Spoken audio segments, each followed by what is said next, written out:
It's the Jen Show. All right, today we have the owner of Wiser Living Realty. Yes. He is a coach of social media, marketing.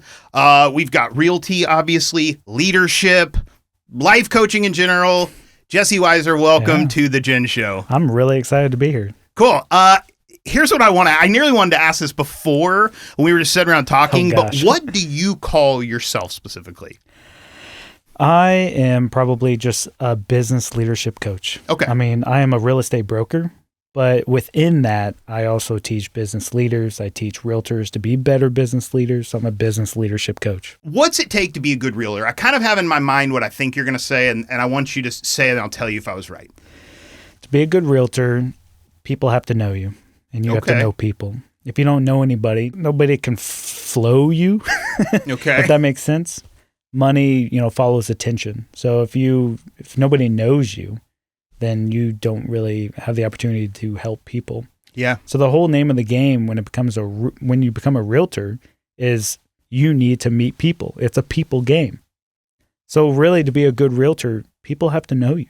So we've actually talked about that a lot on this show, that who you know a lot of times becomes literally the most important thing in any industry in life in a lot of ways. Did you say who you know? I did. Because I always say it's not about who you know, it's about who knows you. Oh, that's good. Yeah. Attention, money follows attention. So explain that deeper, because I like that. I like that phrase. So It's not about who you know, it's about who knows you. Go a little deeper on that. So to get exponential attention, you need to put out social media, kind of like what you're doing with this podcast. If you don't put it out, then people don't know you. Right. Where you make true money, have you ever heard the phrase, your net worth is your network? No, but it's all about who you know. Yeah. And the bigger your network becomes, the bigger your net worth is. So there's a phrase around that. But the more attention you get, the more people who know you, the more people who will find you, trust you, believe in you, like you. And people work with you if they know you, like you, and trust you. Okay, gotcha. Where do you come up with all these phrases? It's a collection of things that I've heard and a collection of just interpersonal beliefs. Gotcha. Yeah. So would you say it's 50-50 phrases that you've heard and then you create, or? Maybe I would say 70% is what I've learned. Okay. And then 30% is just what I've told myself. Mm-hmm. And just, I think people come up with these phrases that keep you going. One phrase that I actually created is doing something is better than doing nothing. Okay. Especially in marketing. You can dream all day long about doing something, but if you never do it, nobody's going to even know you. So doing something, even if you look bad, you make a mistake. I mean, rawness is actually much better than doing nothing. But if you do something, it's better than doing nothing. You saying rawness, I've heard that a lot lately. If you go into Instagram and you go into their professional dashboard, there's videos that Instagram wants to show you. And one of them is about, you put stuff out, you look back at it 2 months later and you think it's cringy. Yeah. That you just have to stop feeling that way. You want to do things that are like true in the moment, and you want to put yourself out there in a real way so people can connect with you. Yeah. But then you're going to look back at a lot of that stuff and say it's cringy, but you just have to let that go. Well, growing up, I mean, you're a millennial. I'm a millennial as well. We were born with polished material, polished marketing, polished TV, all of that stuff. Okay, I'm going with you. And now we're in a time where we've seen polished way too long. Mm-hmm. And this younger generation wants raw. Like, what is real? What is truth? What is... Yeah. Like, with AI coming out, people want raw. They're saying in the next 5 years, AI, like, you won't know. But there's a flip side on that. I think a lot of these platforms, YouTube, Facebook, all of that, they're going to have AI like scanning to see if it's AI. Yeah. Because people aren't being truthful right now. They're uploading AI and you're supposed to click AI like video. Oh, you're supposed the same way that if something is sponsored, you're supposed to let people know. But there's people that don't do it. Yeah. So I really think it's going to start flagging this is AI. Yeah, I'm wanting to try one of the other, is it Grok? Is that how you say it? That's X. That's Elon's. Okay, but it is Grok. That's like, it's like a ChatGPT, right? Yeah.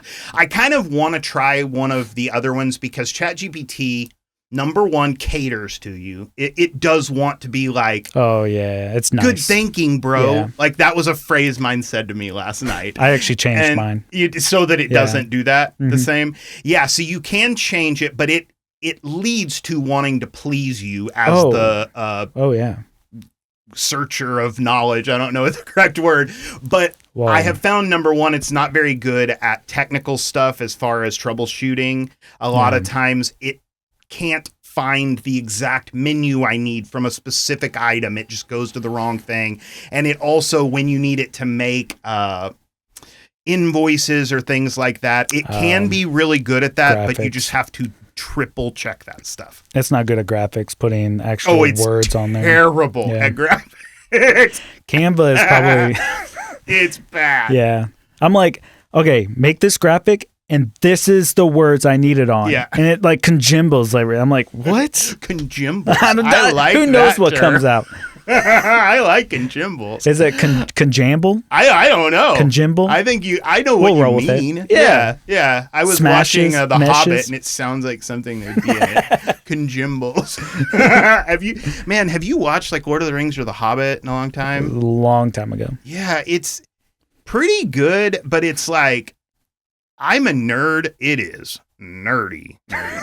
Yeah. I mean, you're talking nothing but goblins and orcs and wizards and dragons. And I'm like, I was watching it. My wife kind of woke up and was like, what are you watching? It's Oh like, my just gosh. The Hobbit, babe. Go back to sleep. All right. So what made you want to teach this stuff? Because you had to have been successful in realty Yeah. before somebody would want to listen to you teach them about it. Yeah. So was it always the goal to do it and be good, or was it always the goal to teach eventually? Man, I was called to real estate, Okay. and I just kind of got into it and started helping people. And then it just got to a point where I just really wanted to have some sort of purpose. And just selling real estate, being a single realtor and making a crap ton of money, like that just gets to a point where it's like, what's the purpose? Yeah. Like if it's just money, what is the purpose? Yeah. In business, you have to have a why, and it has to be clearly wrote down. So what is my why, you know? My why is to raise the bar in leadership in Springfield, Missouri. So whenever I look at that, I shifted it to now, Wiser Living Realty is to make realtors into leaders.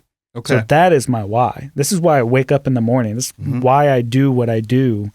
So in order to do that, I mean, I have to become a good leader too.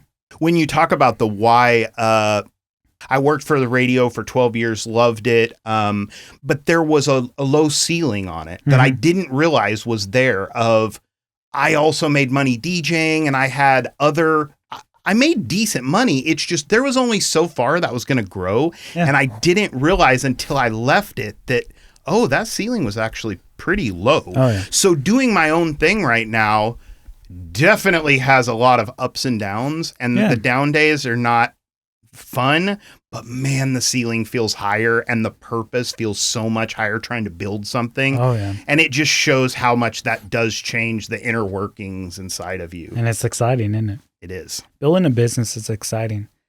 Building an asset, whenever you realize that, you're like, wow, maybe I could sell this podcast one day. That's exciting. So all right, so you're saying a business versus an asset. What do you mean by that exactly? Well, business is an asset if you own it. Okay. So one day, you should have a vision of selling the business. Or I would love for my kid to take over. Yeah. Or I, take a right-hand man right now and build him up and eventually sell it to him. My podcast is going to be fairly hard to sell since it is named The Gin Show, and that's my name, but I could maybe find another redheaded brethren Oh, down easy the line peasy. to sell it to. Just find them in the shadows. so They'll be you there. never, yeah. Get it? Because, you guys don't go in the sun. Oh. How much time do you spend between realty and then between teaching and coaching? 90% realty. Oh, okay. Yeah. You mostly have your imprint on social media on Facebook. Why is that specifically? It's hyper local. Okay. Yeah. Yeah. I can reach people here. Okay.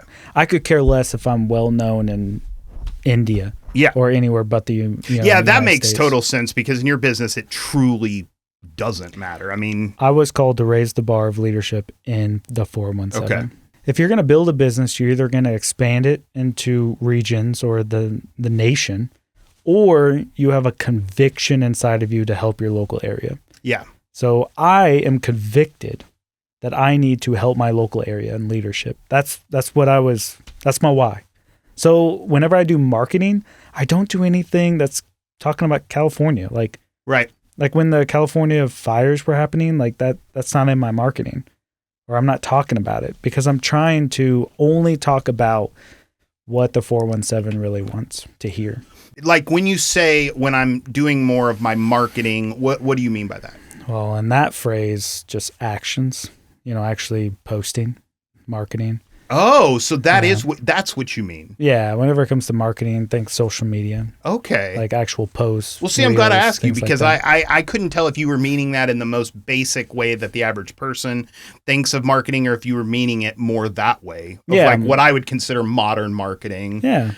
Where we all just have these channels that we are all, like, something that I've said a lot is, it's never been easier to make it right now, and it's never been harder. And I'm more talking about the entertainment industry, because it's just like everybody has a phone. Like, we all have a good camera. I mean, it's a good camera if you compare to 10 years ago. It's like even the cheap phones have a camera that you could use to make social media content. So we all have access to it. But because of that, there's a harder playing field in a way, because we all have access.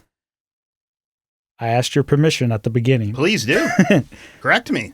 So you are right, but that's only if you don't know what your why is and who your target audience is. Okay. Explain that.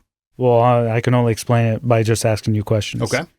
Who is your target audience? I would say my target audience would be, I would say the demographic would be probably between 25 and to 49 is the numbers you would use in radio. But I would say mine would be probably there with the expansion to 65 on the top end. That would be who I would consider like my demographic. But you used a different word. Well, that's just only one part of the demographic. So are they male or female? What's interesting is right now it's heavier male on YouTube, but then on my social media it's heavier female. On like Instagram and Facebook, it's heavier female, but it's very close to middle. Well, you just have to understand males are more search based, and females that makes sense. That totally adds up. Consumer based. Okay.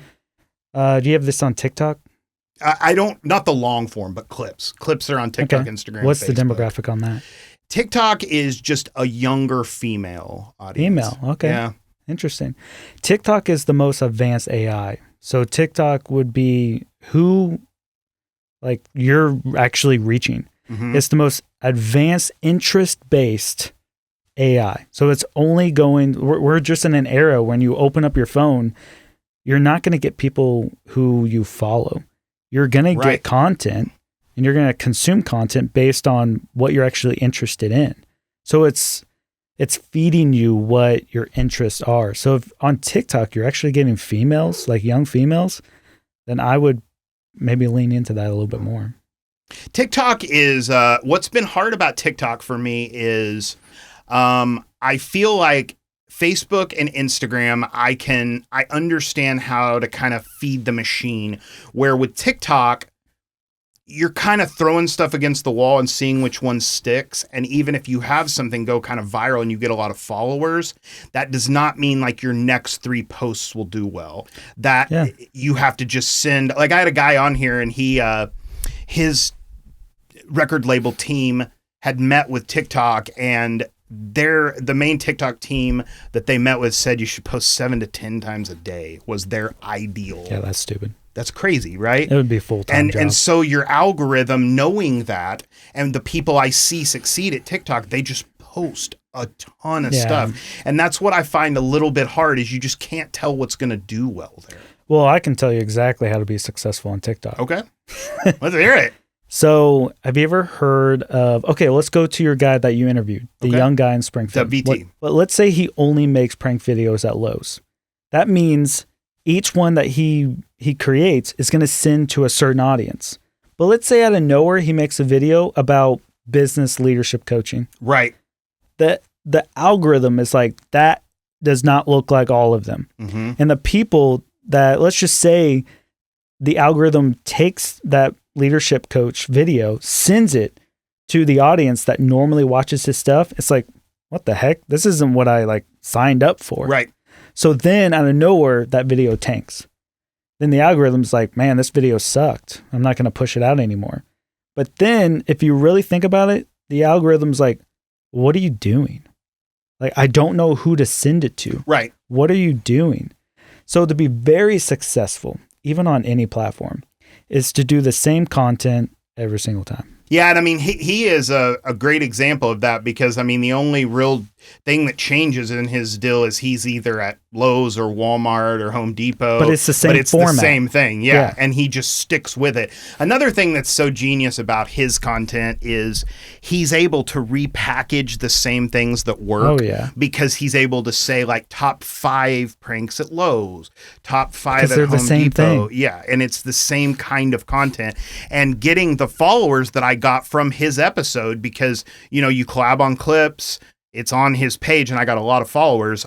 I can see that I lost about half of them, which makes sense because I had him on, but I have nothing else about pranks, nothing else. And so it's about like, you know, I gained 60 or 70 just from his episode. Yeah. I lost about 30 of those, and I probably won't see much results from the others. The problem is I can only boil down to like having a podcast and having like podcast clips, but I cannot boil further down to like, you are going to be interesting on a different level than him. Mm-hmm. There's no way kind of to filter that down to just like a bullet as opposed to a shotgun. Let me ask you this though, because I want to see if you have a strategy for this. The hardest thing that I find is getting people to go from social media and go to YouTube and watch it. Well, you never will, because people on YouTube are a different consumer than shorts. Shorts, reels, whatever you want to call them, is different than long form. But I mean, what do you do then in that case? Just say like, there's no way to get people to my YouTube? Like, I mean, because at a certain point, they have to grow. Social media has to grow into that. They have to go back and forth. Well, YouTube is going to be search-based, meaning people who go on there kind of want to learn stuff. So you have to kind of give them value that they want to go and learn. If it's like a short, I mean, then it's really entertainment. But I'm saying, like, at the end of the day, people... We're going to record this, then I'm going to make clips. Those are going to go on Instagram, Facebook, and this whole episode is going to live on YouTube. It can't live anywhere else. Yeah. So it's like the thing that I'm still trying to figure out how to do well is put these clips on social media, but those people go to YouTube. On Facebook, you can actually put a YouTube link and it's actually going to have it where they could click on it. That's the only place, though, that's possible. And those posts don't do very well. But it's like, ultimately, I still need people. And in a story on Instagram, you can put a button that goes to YouTube. Yeah. Past that, there is no way to get them from one to another. But that still has to be my goal, is to get subscribers on YouTube. Well, YouTube, I think I wouldn't link it on Facebook and Instagram. I would build it organically on YouTube, because if you're pushing people from YouTube, it's a different platform, different consumer. They want the short stuff. They go on there, it's an hour long.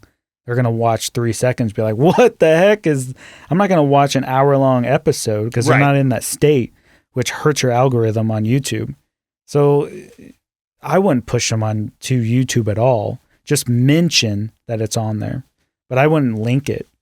Because, I mean, we have a YouTube channel, and not once do I ever post anything on Facebook, Instagram. I build it organically. I want people to search and find it and be interested in it and watch the whole thing.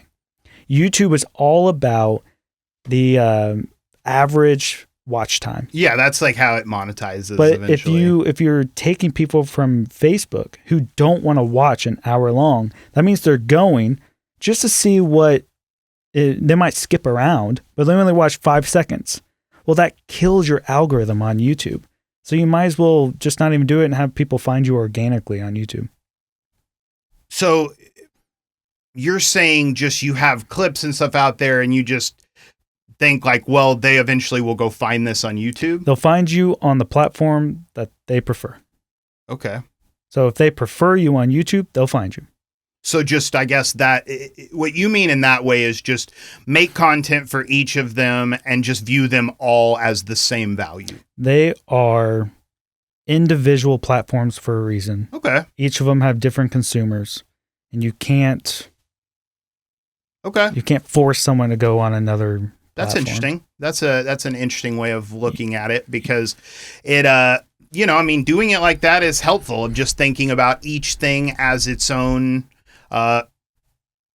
slice of the pie, and you never try to cross the lines. You have to work on SEO when it comes to YouTube. Mm-hmm. YouTube is a whole nother beast. I would say YouTube's in its own category. Then you have TikTok, Instagram probably in a category, and then Facebook is in another category. Facebook's hyper local, Instagram and TikTok are interest based, and then YouTube is kind of interest based, but it's search based. Okay. So if people want to see you, they will find you. Okay. I'm going back. So your demographic, there's demographics, psychographics, online behavior, and offline behavior. Okay. If you get the who right, you do more. Okay. Go back to what were the 4 things you just said? You have your demographic. Okay, I know that one. Age, sex, right, location, how much they make, stuff Mm-hmm. like that. Psychographics, what they think, okay, what they're afraid of, what they believe in, stuff like that. Okay. Online behavior. Okay. So what do they view? What do they consume? What are other content that they like that yours kind of blends together? Okay. And then offline behavior. What do they do on a Tuesday night when they're not online? Or what do they do on Saturday? Do they go to the lake? Mm-hmm. Whenever you can truly understand what they do offline, then you make content around that. So if no one's going to play golf online. But if you Right. know they do that offline, why wouldn't you make golf content that they can consume when Mhm. they're online? So you have to know the demographics, psychographics, online behavior, and offline behavior. That's the target audience. When you say that, I think that's what has made me lean more into the local aspect of this show, because after I started doing a few of the episodes, I realized most of my viewers at the beginning are here. You dream that somebody, John Goodman, when he's coming through the Route 66 festival, wants to come do this interview, or, someday I did an interview with Charlie Puth one time. He was so cool. I would love to do that again. Say I do that. Wow, that'd be a great watched episode.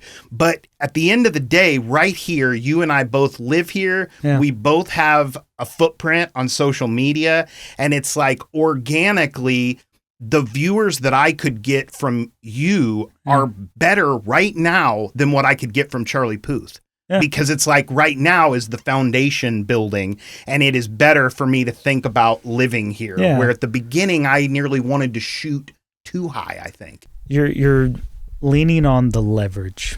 Okay. So podcast is all about leveraging. Leveraging other people's audience for your game. 100%. I mean, that's what it is.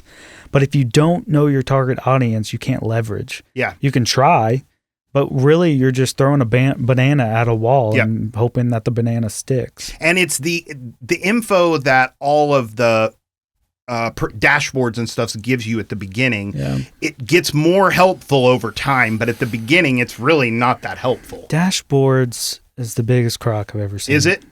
Only because, and this is interesting. This is marketing. Okay. I'm about to give you perspective. People don't know what they like. Oh, I believe that. They don't know I what they believe like. that. I agree with you there. So when you think about marketing, sometimes you just have to make it, Yeah. but you capitalize when it works. Yeah. So I guarantee you, let's go back to the Springfield guy, the prank guy. He probably made a ton of content before the pranks, but he had something that worked and he capitalized on it. Yep. That's where sometimes when you don't know, you're putting out vanilla. Everyone's got vanilla. Mm-hmm.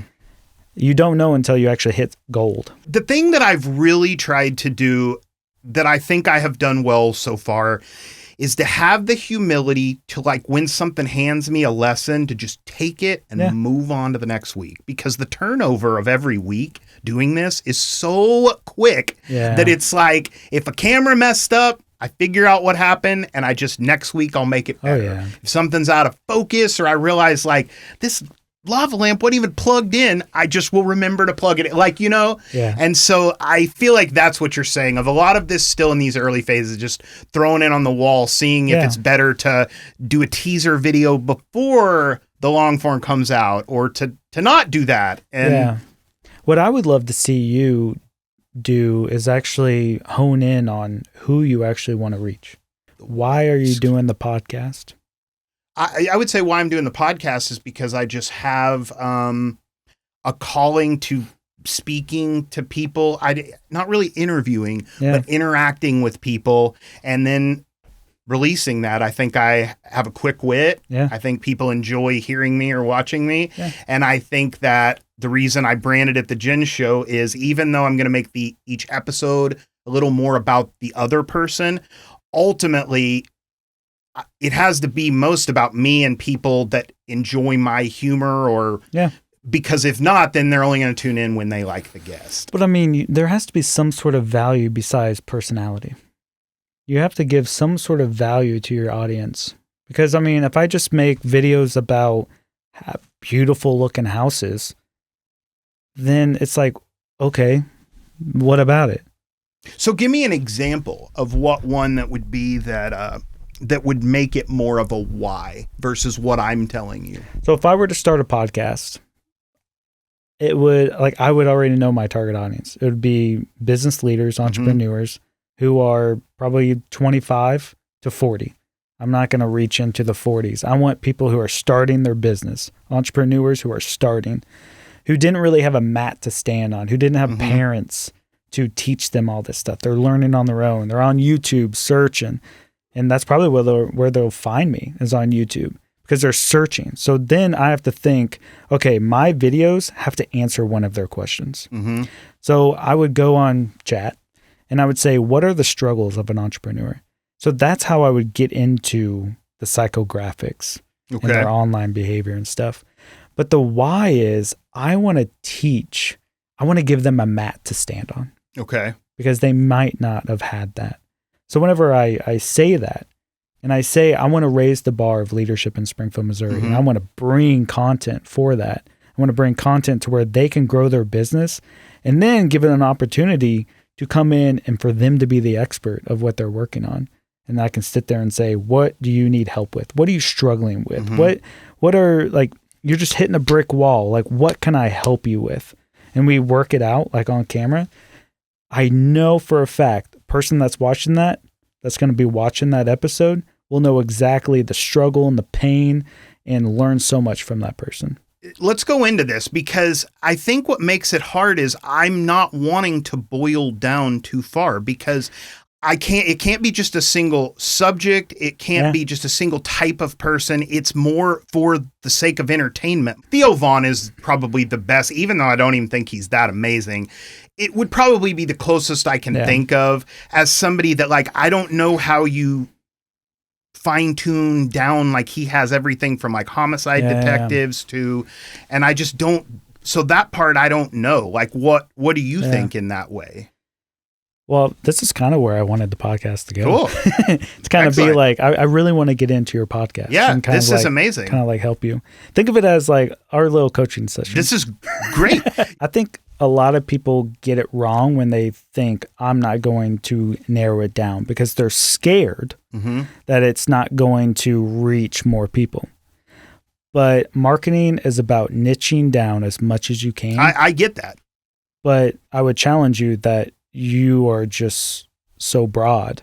Like before I came on, I said, what's the angle you want to talk about? Right. And you said, we're just going to have a chat. I'm like, how can he not have an angle?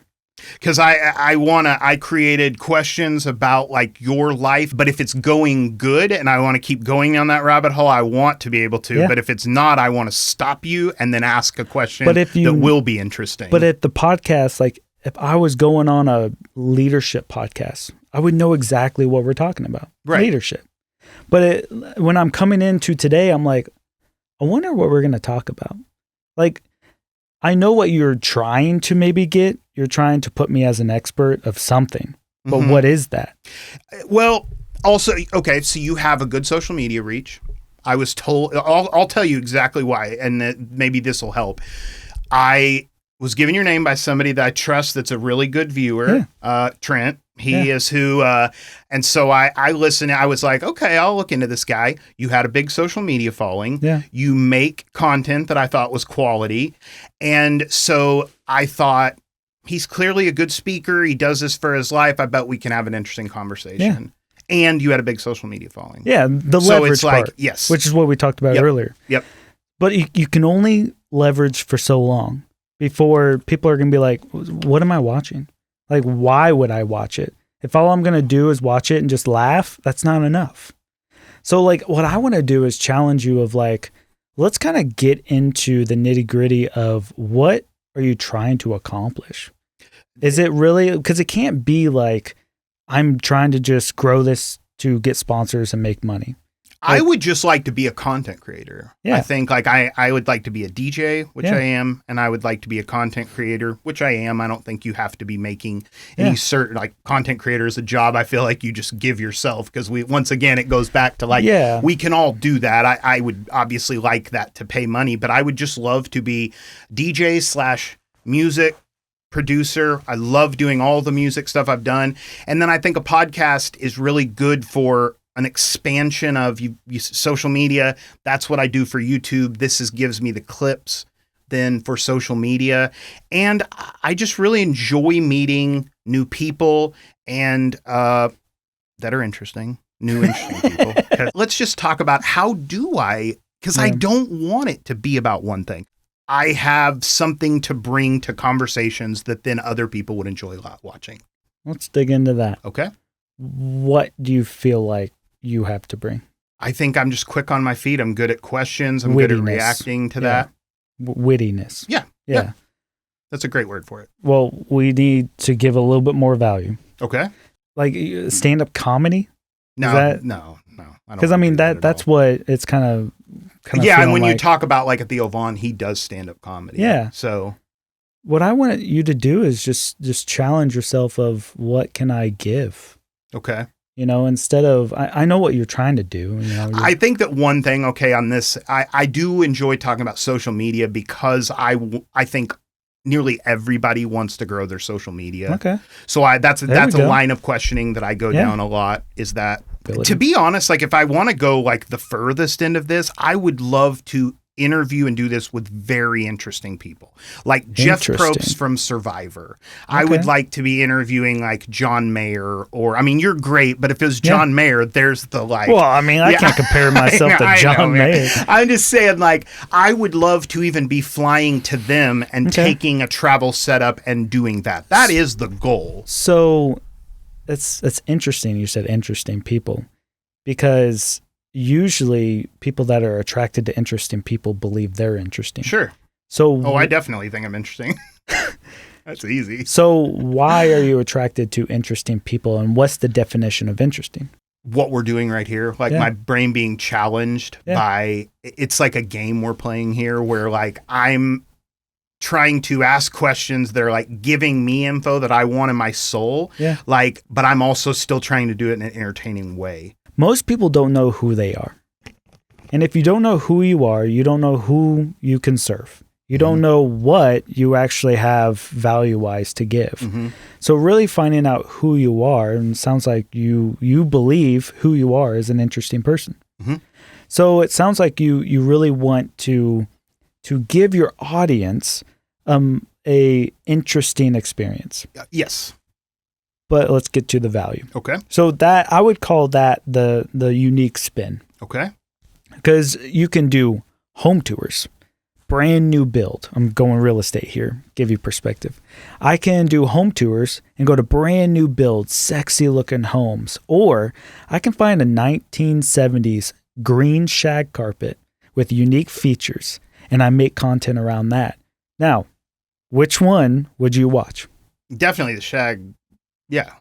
Do you actually run into that, by the way? Yes. Okay, sorry. I'm enjoying this too much to get off, but I want to come back to that at the end. I love going into homes with unique features. Yeah, I saw some of your videos. Wallpaper. Weird, like pickleball court in the middle of it. Yeah. Yeah, yeah. So, like, I know my target audience. and I know what they want to see, and I make the same content. I'm shifting right now. Yeah, you did even Airbnbs, which once again is the same. It's interesting over like, I'm selling this house right here. We've got it for $199.99. Like, that's immediately you feel like you're being sold to. And so I get exactly where you're going here. Because people follow attention. And that's the whole goal on making content, is getting as much attention as possible. Totally. But it has to be interesting. Yep. The reason I'm trying to get, into your brain is to figure out what value you're going to give. So the interesting, I'm giving value in my home tours. And you're like, oh, what is the value? I'm getting people in homes. People don't, like, I'm the only person. I'm the only industry. I'm the only profession that can get in houses. Okay. So that is my value. Yeah. I'm going to get in homes. I'm going to show them. I could go sexy or I could go really interesting. So I'm going to go interesting. Home tour is the value. Showing people houses is the value. But I put it as an interesting, like I go interesting. So you like interesting people, but what is the value?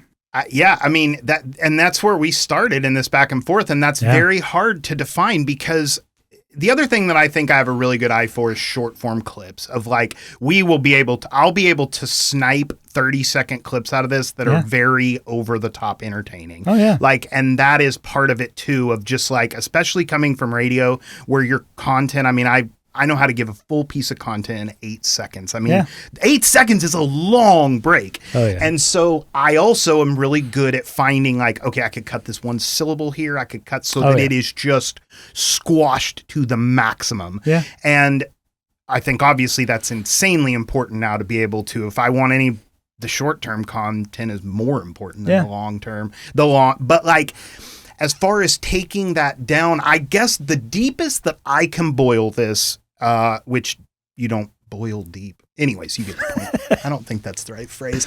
But the tightest I can bring this is, I want to have really interesting conversations with interesting people. Yeah. I don't know how to because I don't want them to all be funny. I think this is very interesting. Yeah. And I want to share this because I think people can learn really from both of us and this conversation. Oh, yeah. And so that I think is the value, but that's not always going to be the case. But I make content so I know how to bring value. That's why I'm trying to dig into this a little bit more. I'm a guest that understands this. Right. But you're not going to have a guest that understands at all. Right. So if you know what the mission is, that you want, like the home tour, if you know what the mission is, then you can guide your guests and they can be as interesting as possible. Okay. I'll give you an example. Okay, let's do it. If you had a podcast of local heroes. Okay. And you only found interesting local heroes, but you're telling their story of why they're a local hero, that's value. Okay. But if you bring them on just to chit chat and have no angle whatsoever, that's where it becomes like, why are you doing this? But that would be, I would never want to boil down that far, because we wouldn't be talking right now. So well, you don't know. I mean, if I asked what your target audience is for your speakers, could you narrow it down? I could narrow it down right now to, I want to have people with large social media followings.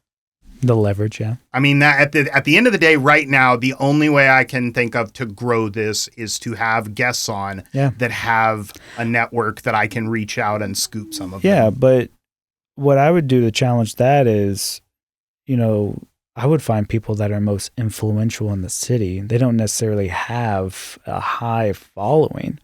I know a real estate investor that doesn't really have much following, but boy, if I put him on this show, you're going to get people watching it. Yeah. Because he has such a big influence. And we talked about this way earlier in this conversation, but that is what I've been realizing is how powerful that can be for somebody who's just has reached an actual hey buddy, you should watch this, as opposed to sending a message on a phone. They actually are telling their network to go to YouTube and watch it. I did a podcast. I hosted a podcast. Most podcasts don't get past 50 episodes.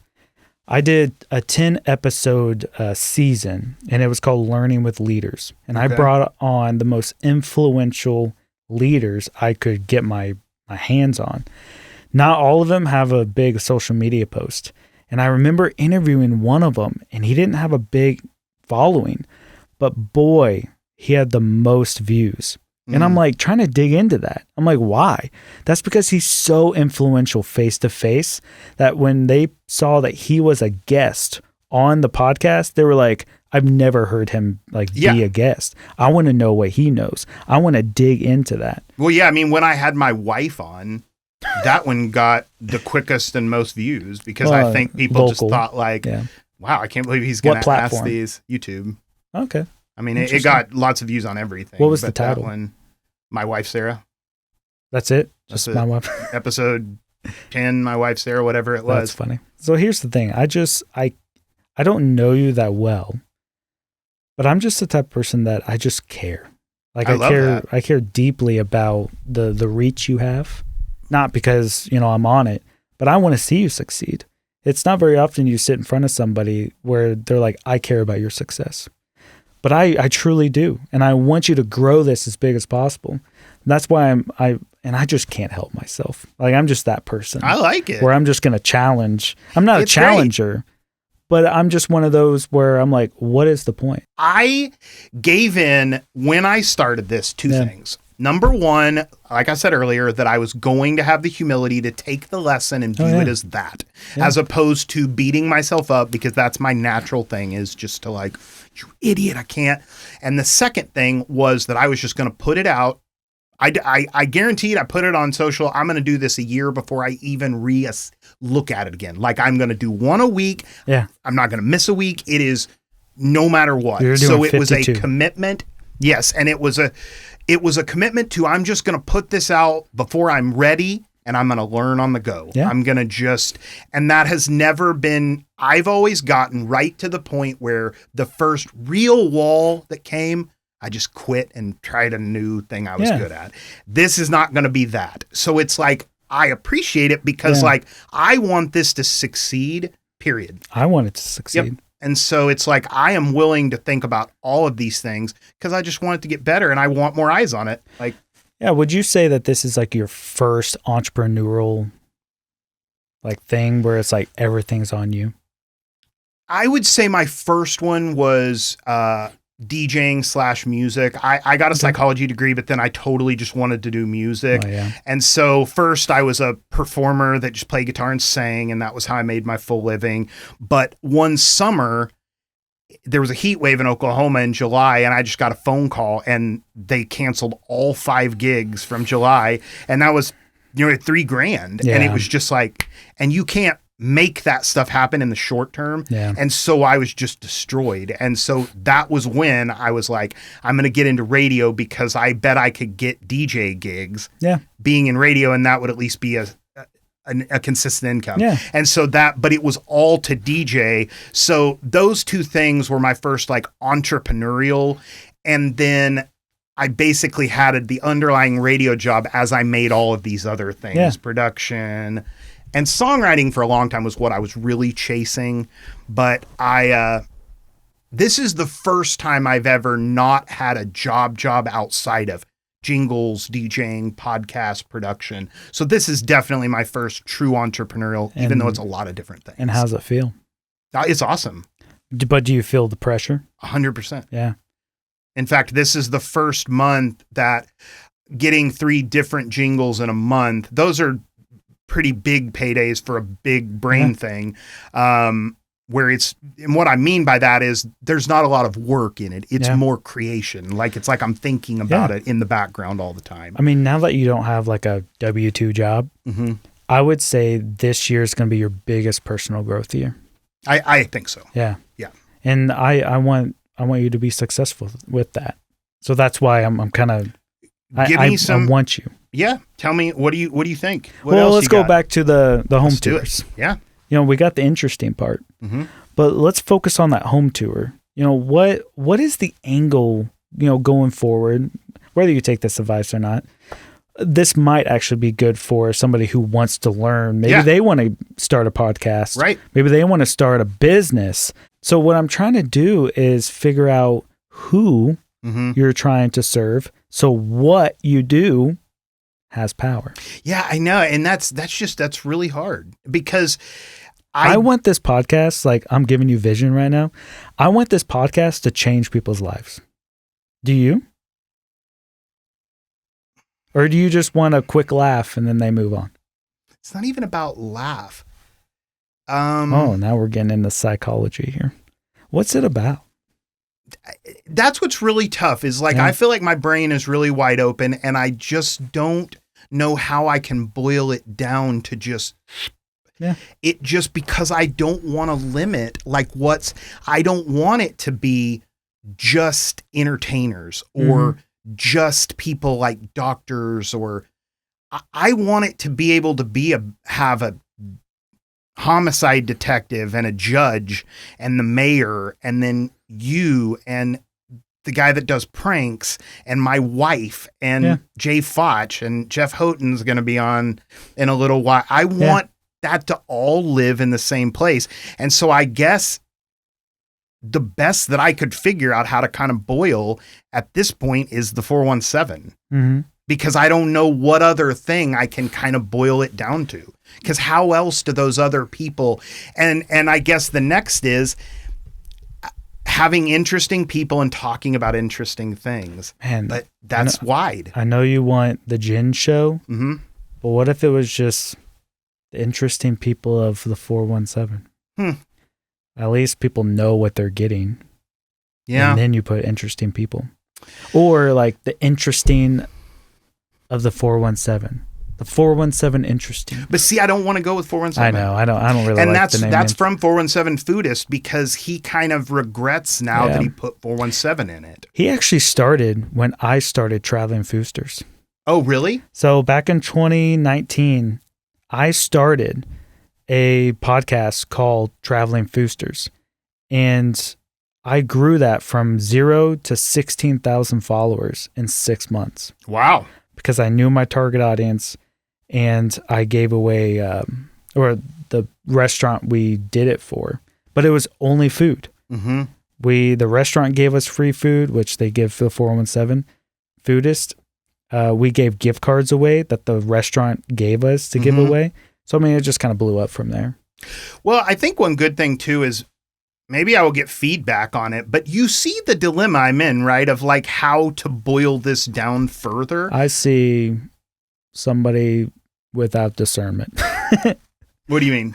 Someone that can't, you want to reach too many people, which I understand. Like, right. I want to reach as many people as possible.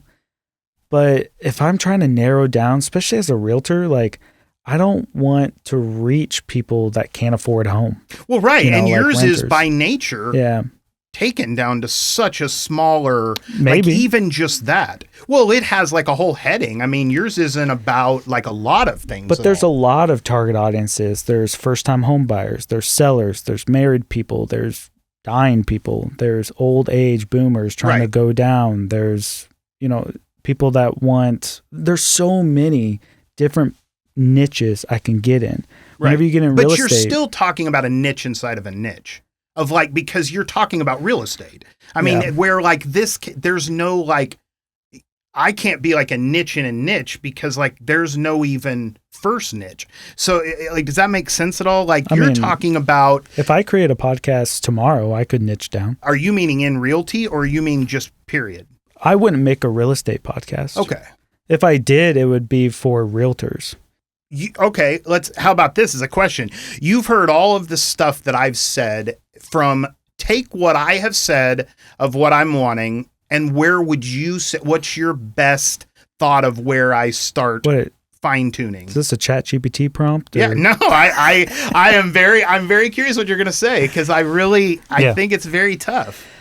I mean, I know what you're trying to accomplish. You're trying to accomplish a name within the 417. Yeah. But you also want to grow beyond 417. But you have to start in the 417. Yes, 100%. That's exactly, yes. You want to become someone that is influential. You can get sponsors. You can, build this into something that is about money. I Right. mean, really what it comes Yeah. down to. But if you were to create your mission statement and not make it about money, let's say you had $500 million in the bank. You don't have to work a day in your life. Why would you make the podcast? Don't answer that. Okay. I'm just telling you, that's what you have to think about. If you have 500 million, you don't have to work another day in your life. Why would you make the podcast? Mm-hmm. You probably can't answer that. No, that's the easiest. That's the problem. It goes to, I would just want to meet other interesting people and talk to them, Yeah. and so it might as well be filmed. Like Yeah. that's what's fun to me. But it needs to be more, is what I'm trying to say. Because you want to create a name, but you have to create a personal brand as well. Mm-hmm. And the way you make a personal brand is by giving value. And you have to know who you're giving it to as well. So if I were to build it, I'm trying to be your just your guide. Sure. Your ChatGPT prompt. So I know what you're trying to do. Everybody wants to build a name. Everybody wants to be known. Everybody wants to be needed. Everybody wants to be trusted, needed, and known. That's the biggest thing. And the way to build that is to leverage other people. But if I were to build an actual podcast, and I'm trying to become what is your ultimate goal? Before I answer this, what is your goal? Do you want to nationally, regionally, or just the 417? Nationally. You want to go all the United States? Then I would travel. Okay. So I would not start here. I would find people that know, like people in the 417 know about, which is hard. But So you would just shoot higher. Like you would go for the Charlie Puth. But You I would would just go. niche. I would niche so hard. I would find either business owners Mm-hmm. who have a high leverage. I would find only comedians. Okay, or you would find musicians. I would So find you would only just musicians. you think like if that's the level, But I already know what I would do if I were you. right? I would find content creators Yeah, and figure out, like, make them the expert. right. Like, if I was sitting across from that guy that does the Lowe's pranks, I would be like, all right, where did you start? And ask him the questions of, like, what was the grit? What did it feel like when you got one view and it was just your mom? You know, how did you pivot? How did you find the prank? What made you even, like, find it? Mm-hmm. And then it's like, how did you even get a sponsor? Right. Like, did they just randomly, like, that's what I would be asking. Mhm. Is the how, not the what you do. The what should already, but like, people should already know what your Right. podcast is. right. So not what they do. So if you only do content creators, only do content creators. I would niche down. And Okay. then I would find content creators outside of the 417. And they're super easy to find. That's probably, I mean, I would say it's the same as having a social media following. Like content creators, I would say has probably been Yeah. the overarching thing the most because they have social media followings. So then I would, let's just say you go down that road. Now we're getting somewhere, okay? Now we're getting somewhere. Let's say you only focus on content creators. Now you know. Mm-hmm. Now you know. Yeah, and see, okay, so I have because this is exactly the stuff I think about. I have other people, I have a life coach that I talk to and stuff. So I do think about these things, but what makes, when we get to this, so hard is I don't want a niche. So that's what makes it hard. Is Then like, you're- I don't want it to be, Then you're going to grow slow. I believe the social media, the content creators, that would be the ideal thing for me. Yeah. But being here, there's only so many interesting people. Yeah. And so it's either I immediately try to go wider to the bigger people that I could get, or as I started doing this, I started thinking, wow, the local people are actually doing pretty well. Maybe I should start here and just be the guy here. And then if I want to build like a bigger following from a smaller area, and then start to expand. Who do you follow content-wise, content creators? Um, Just name me two. Name you two. This is like when I ask somebody a question and they can't answer it. two big content creators. I'm going to use Mr. Beast as an example. And David Dobrik are two of the probably biggest people. David. That Would you rather interview Johnny Morris or Mr. Beast?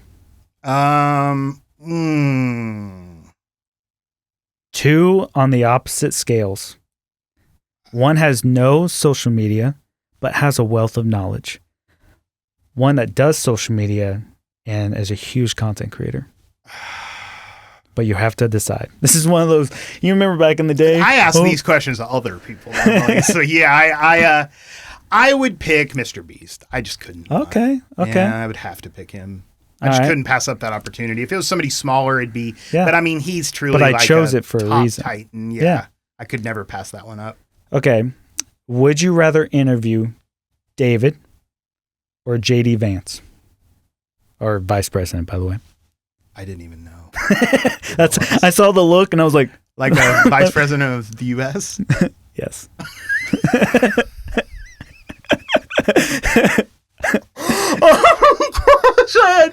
No clue who. Okay. I thought you were actually talking about somebody who has a car lot here. Okay. Isn't there something close to that?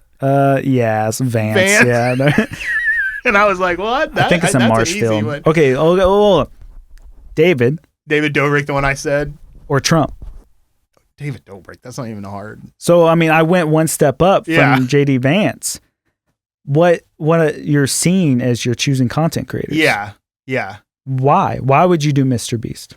He's just more interesting. But do you think? But that's the home tour. Interesting house, but it's the home tour. Okay, this is where if you get the why right, the what has power. So if you understood that your why is to interview content creators to give your consumers some value, would you agree that when you get the why right, the what you do has power? Would you believe that if you're sitting across from content creators that you would become a better content creator? Sure, yeah. That's the power. Okay. But it also gives power to the individual watching. And if people know that you're going to make content about content creators, they're going to learn more about content creation. They're going to be better content creators. Yeah. And your goal, and maybe your why would be like, I want to be the example that people can follow. Maybe that's the mission statement. Yeah. My favorite part of watching podcasts, just because I'm a business guy, but I would sit in front of that prank guy and be like, what's the grit? When's the day you wanted to quit? When did you cry? We all have our cry story. Like, I want to know the behind the scenes story. Right. That's what makes them interesting. I mean, I feel like I went down that path a lot with that one. The thing that you're saying about the content creators, that is what I would do. It's just, if you go with me on the logic, there's only so many here. And so I either try to go only in that lane and then step out on Zoom, and essentially most of mine will be split screen that. Yeah. Or I kind of start with the best there is here and then expand past that. Those are kind of my two options. I look at it as this is your full-time job. You can find people. Your goal is only 52. There's 52 in Springfield. So you would agree then? You kind of start here. Well, just because the proximity is super easy location-wise. And so that's where it's hard to boil down because I can't find 52 only content creators here. But what I hear is a limited mindset, essentially. Like, don't think that there's not enough. There's always enough. And people, every realtor is a content creator. Right. I mean, think about that. You just have to find the industries. I think what you're looking for is people that have really niched down pranks. That's what I'm trying to say, is I would love for you to niche down. Yeah. I care about you. No, I appreciate it. And that's, to be honest, man, this is exactly what is hard for me to figure out how exactly to do that. And if I was in somewhere much bigger town, it would be easier for me to niche down because I really want them to be right here. Yeah. So I don't really want to do them Zoom. No, that's what I mean is I really want to do this. Oh. So I can't fly people in. Yeah. So they have to be here. So it's like. Yet. Right. And that this is where, although like I am 100% listening to you, and I'm finding it very hard to niche down into one lane because it's hard to find just content creators or just, that's what's just been hard. Everybody's a content creator. And that's why I've leaned most into that lane of talking about how have you made your following, talking about social media, essentially talking about how people have made themselves. It's just, if you rely too much on the personality, if you rely too much on your name, you're making me get into it. You haven't achieved anything yet. Sure. I haven't achieved anything yet. I might drive a Raptor. I might live in a nice house, but I haven't achieved anything yet. Until I start affecting other people's lives, I haven't achieved anything yet. So that's where the value comes from. Mm-hmm. If you're just not starting out on a podcast and you got 1 million views, grandma down the street got 1 million views. You haven't achieved anything yet. So whenever you start actually creating a difference and helping people, that's ultimately what it's about. So you don't think some things can just be entertaining? If you want a surface level relationship with your audience, but people want... But I mean, so what would you call like Jimmy Fallon? Which I don't even really like him, but what would you say that You is? just answered your question. Well, nobody likes him. Okay, so pick somebody who does do that. So some late night host or something. They're all failing. This really helps me. You view things that are shotgun style as just a thing of the past. Because those to me are as shotgun as it gets. Yeah. Like Jimmy Fallon, because you're purely just interviewing somebody who has to promote a movie, some artist that has a song coming out. It's as wide as possible. So I think that's kind of what you mean, is just that strategy is done. It's really sad when people think that people care. That sounds so depressing. But it's a misconception that people actually care. I mean, we all care about ourselves, but if you aren't actually giving value, nobody cares. Okay. Man, that took us, we're at an hour and 30 minutes, but I get exactly what you mean now. Exactly. Because it's like, if I'm not getting anything from you, because that's consumerism. If I'm not getting anything from you, I'm not sticking around. The thing that really is crazy is I can't think of many people that are just blanket entertainers. David Dobrik is actually about as much that I can think of that. That's just kind of him and his friends hanging out. But even that, he's making like bits out of it, playing games and things of that. Like none of it is just a hangout anymore. And that's probably the one person that I can even think of. All right, man, we're going to be done there. I feel like I've been very challenged. Hopefully viewers have learned something you can apply to yourself. I know this will help me long-term in figuring out exactly what to do with this podcast. So I really thank you.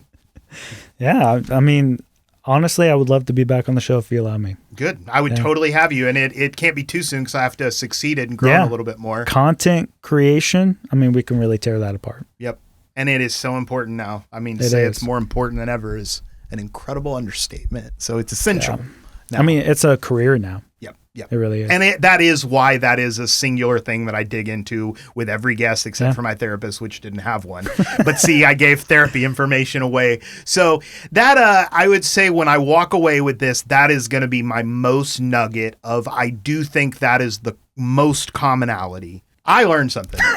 I just care so much. No, I love it, man. This has been really helpful. All right. Let's wave to the camera.